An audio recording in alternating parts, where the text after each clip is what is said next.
Hey, son, how are you? It's been a long time. I know, sir. You're from Tanzania, right? Tanzania, Prophet. I last saw you a long time ago. In 2016, I came here. In 2016.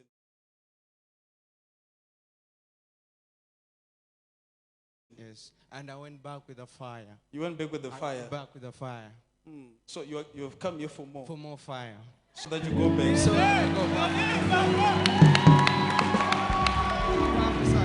Saved fire. Yes. And you went with fire. Yes. When you arrived in Tanzania, yes, demons were running. Yes. People were being healed. Yes. Miracles were happening. Yes. Your name got power yes. easily. I'm one of the youngest, most popular prophets around. Yes. But you made one mistake. Tell me, specialist. You took too long to come back for more fresh fire. That's why I'm here, prophet. And then, but in my heart, I said, nah, I have to go back to Zimbabwe. Because that's where I received the fire.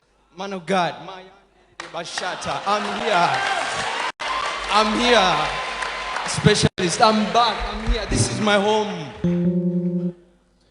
You know what? I love this smart young man. Do you know why God is telling me this? Because God said, that is why even God then opened my eyes and revealed to me that you want to start Angels of God Ministries. Angels of God Ministries. Yes. This is because I love you so much and your ministry. I said even the name of my ministry should go align with your ministry. Somehow, somewhere, there shall be the angelic in my ministry as well. Son, I cancel every disappointment. I receive. And every debt and every financial burden. I receive. Over your life. I receive. The grace of finances that I have. I receive. I release it over your life. I receive. Today receive the millionaire anointing. I receive in the name of Jesus. In the name of Jesus. Take it. In Jesus' name. It is done.